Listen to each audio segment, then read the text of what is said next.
जौनपुर के गौरा बादशाहपुर थाना क्षेत्र के कमरुद्दीनपुर गांव में 7 महीने पहले अनुराग यादव की गला काटकर हत्या कर दी गई थी। आज मैं उन्हीं परिवार के बीच में फिर आया हूं। उनके पिताजी से मेरी मुलाकात हुई। उन्होंने मुझे बताया कि 7 महीने अभी पूरे हो गए, अभी तक अनुराग यादव को न्याय नहीं मिला। और मैं आपको बता दूं, बात करते करते अनुराग के पिता ने मुझे बताया कि उनकी एक जो बेटी थी, जो खिलाड़ी थी ताइक्वांडो की, उसको भी अब खेलना बंद कर दिए। उन्होंने कहा कि जिस खिलाड़ी के लिए देश नहीं न्याय के लिए लड़ता है, तो उसमें अपने बच्चों को मैं क्यों खिलाड़ी वहाँ उसमें क्यों खेल खेलने दूँ। आप देखिए, यही वो घर है। यहाँ पर जब घटना हुई थी और अनुराग यादव का गला यहीं आप कोने पे देख सकते हैं, यहीं पर उन्हीं तलवार से गला काट दी गई थी। अभी मैं उन्हीं परिवार के बीच में हूँ। अभी उनके पिताजी से, उनके अनुराग के माता से और उनकी बहन से बातचीत करूंगा। अभी तक क्या अनुराग के हत्याकांड में क्या कार्रवाई हुई, आगे क्या कार्रवाई होने वाली है। वहीं जब घटना के बाद गांव के लोग आक्रोश में आकर आरोपी लालता प्रसाद यादव का जो घर है, उसको आप देखिए किस तरीके से खंडहर बना दिया गया है।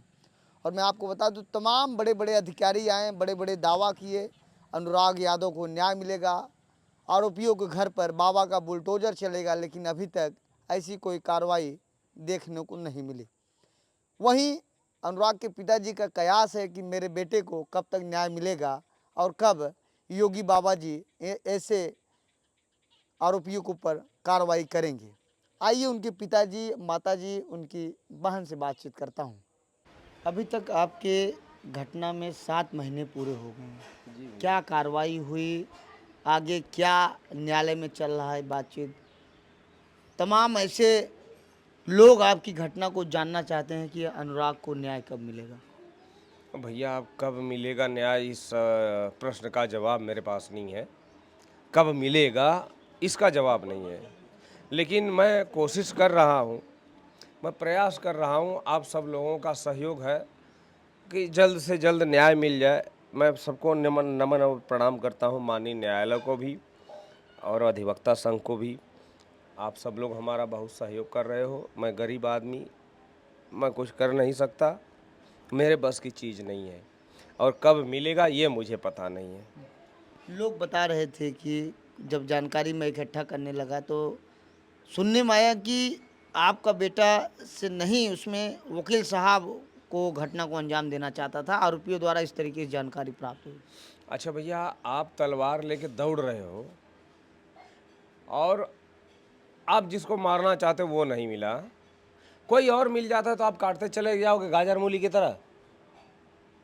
वकील साहब को मारना चाहता था, हाँ, तो वकील साहब को मारना चाहता था, वकील साहब के पीछे दौड़ा होता ना तब तक, जब तक पाया नहीं होता उनको। मेरे बेटे को घूम के क्यों मार दिया पलट के? मेरे बेटे ने क्या किया था? लोगों ने कहा, ठीक है, लोगों ने कहा, लेकिन आपके दिमाग में ये चल रहा था। और उसने कहा, उसका बाप जो बोला, रमेश का लालता जो है, मुसहर साला, उसने कहा कि मारना था कई को, मिला सिर्फ एक। उसकी बीबी कोर्ट में बोली है, कचहरी में। वकील साहब लोगों ने पूछा कि उस बच्चे ने क्या किया था, तो बोला, राम जी जिंदगी भर धक्का खाए हैं, बच्चा आगे बढ़ जाता।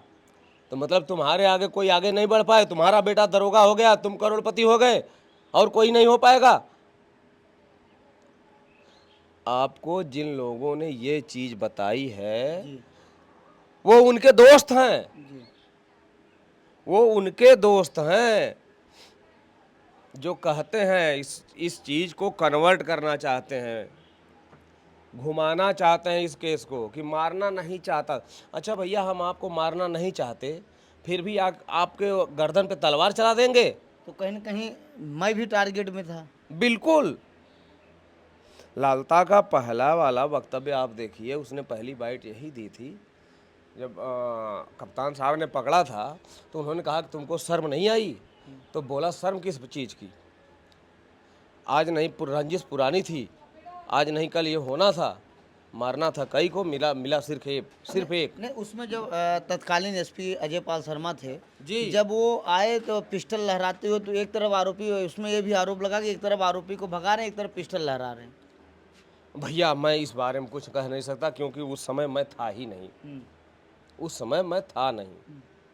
अभी आपकी एक बेटी ताइक्वांडो की वो भी खिलाड़ी है, क्या वो कभी भैया खेल रही नहीं? स्टेट लेवल खेल के आई है, ब्लैक बेल्ट है ताइक्वांडो में। तो अभी खेल रही है कि नहीं खेल रही? नहीं, अब नहीं खेल रही है, न खेलेगी।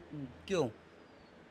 इसलिए कि उस देश के लिए क्यों पसीना बहाना यार। जिस देश में अपनी सुनवाई नहीं है, उस देश के लिए मैं पसीना क्यों बहाऊं। सुनवाई है मेरी, आज कोई सुनवाई कर ले, मैं उस देश के लिए अपने बच्चों का पसीना बहवाता हूं। क्यों पसीना बहाऊं, क्यों इतनी मेहनत करवाऊं उस देश के लिए जिस देश में मेरा बच्चा कट गया, सुनवाई नहीं हो रही है। उस देश के लिए मैं अपने बच्चों का खून पसीना एक क्यों करवाऊं। नहीं करेंगे। पाल तो रहा था, एक नहीं दो दो पाल रहा था, और उसी देश में मेरी सुनवाई नहीं हो रही है। तो उस देश के लिए मेडल लाने के लिए मैं अपने बच्चों का खून पसीना एक क्यों करवाऊं। नहीं करवाऊंगा, जाने दो। हाँ गरीब हम हैं, गरीबी में जिए हैं, गरीबी में मर जाएंगे, कोई दिक्कत नहीं है। आगे क्या कार्रवाई चल रही है इस आपके घटना? कोई कार्रवाई नहीं चल रही, कानूनी प्रक्रिया भैया वो लोग जाने, माननीय न्यायालय जाने, हमको कुछ पता नहीं है। बस हाथ जोड़ के विनम्र निवेदन यही करता हूँ कि मेरे जीते जी अगर इस देश की न्याय व्यवस्था ने मेरे साथ न्याय कर दिया तो वाह वाह, नहीं तो फिर भी मरते मरते तक कह के जाऊंगा कि वाह हमारा देश, वाह मेरा भारत महान। बस। आपके घटना में ये भी चल रहा था कि बाबा का बुलडोजर चल गया आरोपियों के घर पे, कितनी सच्चाई थी?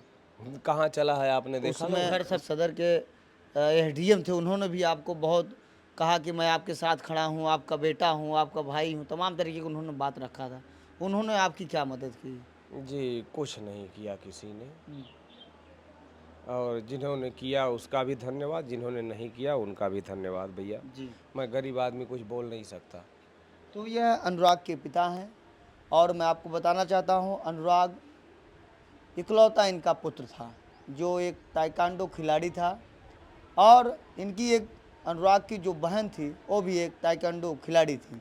लेकिन अनुराग के पिताजी ने मुझे कहा कि जिस देश में जिस खिलाड़ी के सम्मान के लिए अगर उसको न्याय नहीं मिलता तो उस देश में उस खिलाड़ी को उस खेल में खेलने की ज़रूरत नहीं है।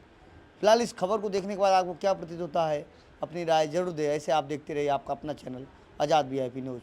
बहुत बहुत धन्यवाद।